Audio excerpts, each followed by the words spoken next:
अस्सलाम वालेकुम। कैसे हैं आप सब लोग? उम्मीद करती हूँ कि सब ठीक होंगे। अल्हम्दुलिल्लाह मैं भी ठीक हूँ। और ये मूलियाँ, वैसे अब मूलियों का कोई ख़ास मौसम तो सीज़न तो नहीं है, सीज़न एंड हो गया, लेकिन ये हमें कल मिली थी कहीं से, मेरी कज़न लोगों की तरफ से। तो फिर रात को मैंने इन्हें क्रश करके रख लिया था, क्योंकि सुबह फिर टाइम से ना, मतलब टाइम थोड़ा होता है, तो फिर सुबह पराठों में मैं डाल दूँगी। और क्योंकि ये मूलियाँ सिर्फ पराठों में ही ज़्यादातर अच्छी लगती हैं, और अब तो वैसे ही आउट ऑफ सीज़न है। और ये जी देखें, मेरी मेड राइस लाई और 100 रुपीज़ के ये राइस हैं, जो कि इनकी फैमिली पे भी पूरे भी नहीं है, 2 बंदों के भी ये राइस नहीं थे। तो फिर ऊपर से ये मैंने इसे डाल के अपनी तरफ से दिए ताकि उनकी फैमिली के लिए हो जाए। गरीब बंदा बेचारा क्या करे। मेरा ये राइस दिखाने का मतलब यही था कि 100 रुपीज़ में भी उनका ये एक टाइम का 2 बंदों का खाना नहीं था। अभी तक उसने बाकी चीज़ें अब लेनी थी, टमाटर मिर्चें, और उसका सेपरेट ख़र्चा था। इतनी महंगाई हो गई है, बेचारी गरीब आवाम ऐसे मर रही है, खाने को उनके लिए कुछ नहीं है। और ये राइस भी उसने सिर्फ आटा ना होने की वजह से लिए हुए थे कि आटा भी नहीं ले सकते बेचारे बंदे, जितनी महंगाई हो गई है। अच्छे खासे जो है ना खाते पीते घराने, उनकी ज़बान निकल आई है इस महंगाई की वजह से, इतनी गधे ज़्यादा हो गधे गई है। अमार, गधे गधे गधे गधे क्या बोलते रहते हो? हैं, क्या बोलते हो? ये हैं जी धनिया, सब्ज़ धनिया। ये पहले ऐसे होती हैं और उसके बाद फिर ये ऐसे ऐसे होती होती बड़ी होती होती फिर ये ऐसे बन जाती हैं। अब इनका वो खुश्क धनियों वाला बीज बन जाएगा इनके ऊपर। और ये लेमन का पौधा है, कितने प्यारे वाइट वाइट लग रहे हैं फ्लावर्स।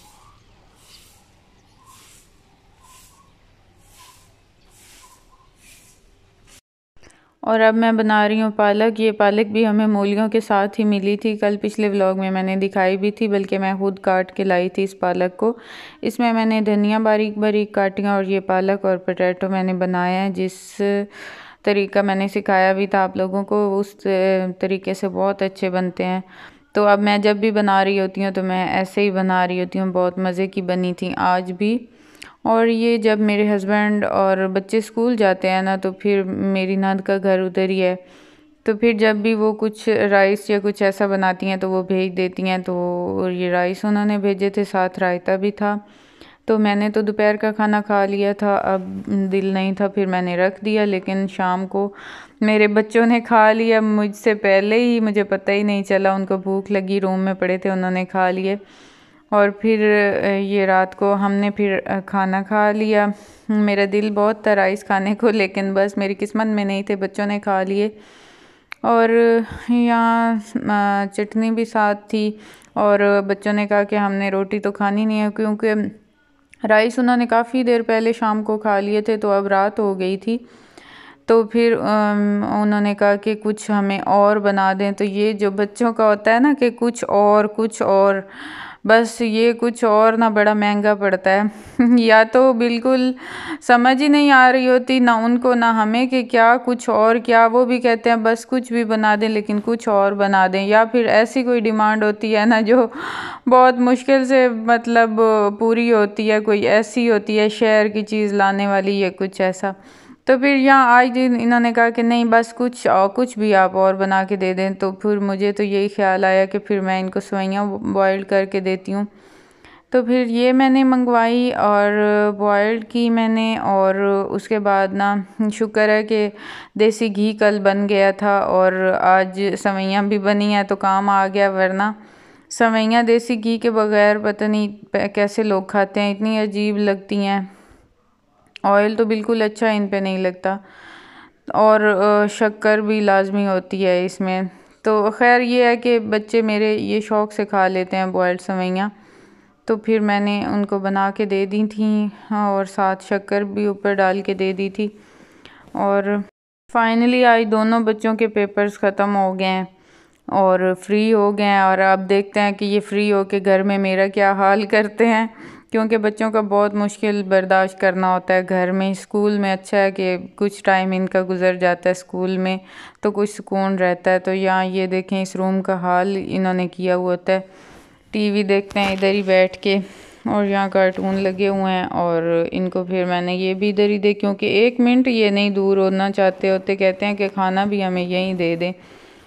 और उसके बाद आज ना मेरे गर्दन और कंधे और इस जगह पे बहुत पेन थी, और पता नहीं क्यों मुझे लगता है कि रात को कुछ सराना सही ना डालने की वजह से मेरा ये मसला बना है, शायद मुझे पता नहीं चला, और सोते हुए कुछ ऐसा ही सराने की वजह बनी है। ये क्या बना, इतना पेन है ना। मैंने सुबह अपनी सिस्टर से थोड़ा सा ऑयल के साथ मसाज भी कराया है, लेकिन इस टाइम आके इतनी तबीयत ख़राब हो रही थी, ऐसे उधर दर्द हो रही थी कंधों में, और ना ऐसे फील हो रहा था जैसे टेम्परेचर भी हो रहा है। तो फिर मैंने ये पैनाडॉल की 2 गोलियां ले ली, और उसके बाद फिर मैं तो बिस्तर में आ गई। मैंने कहा अब ना मैं किचन में भी नहीं खड़ी हो पा रही थी, तो फिर मैं आ गई, और थोड़ा सा नीम गर्म दूध कहते हैं कि अच्छा होता है अगर पेन हो तो फिर ये मैंने ले लिया।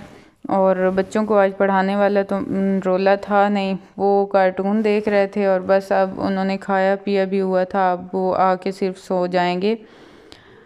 और उसके बाद ना अफ़ान इतना गंदा दिन को हो जाता है, ना खेलता है ना छोड़ता है, तो फिर रात को मस्ट उसके कपड़े चेंज करने पड़ते हैं।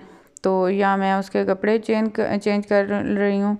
मैंने रखे हुए हैं इसके, या तो ऐसे स्लीपिंग सूट होता है, या फिर ना कोई भी अगर वॉश हुए हुए हो तो कोई भी दूसरा ड्रेस पहना देते हैं। अदरवाइज़ ये तो एक मस्ट मैंने रखा हुआ होता है रात के टाइम, कोई और ना वॉश हुए हुआ तो ये तो ज़रूर पहना देती हूँ, चेंज करा के सुलाना चाहिए बच्चों को, क्योंकि फिर साफ़ सुथरे हों तो बिस्तर भी फिर गंदे नहीं होते, वरना ना बिस्तरों का भी बहुत बुरा हाल होता है अगर गंदे बच्चे बिस्तर में सोए हुए हों तो उसके बाद हुबान थोड़ी सी बड़ी हो गई है, उसका अब ये इतना मसला नहीं होता मट्टियों में खेलने वाला और कपड़े चेंज करने वाला। नॉर्मली मैं उसे 1-2 दिन बाद चेंज करा देती हूँ सर्दियों में, तो गर्मियों में तो खैर डेली फिर चेंज होने होते हैं।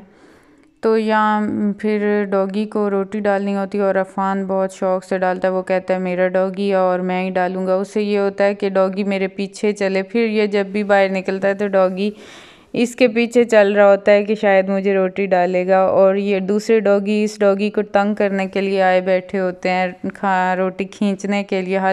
यही थी मेरी आज की वीडियो। आई होप कि आप लोगों को पसंद आई होगी। अगर पसंद आई हो तो लाइक और सब्सक्राइब ज़रूर कीजिएगा। अपना रखिएगा ढेर सारा ख्याल में, मुझे रखिएगा दुआओं में याद। अल्लाह हाफिज़।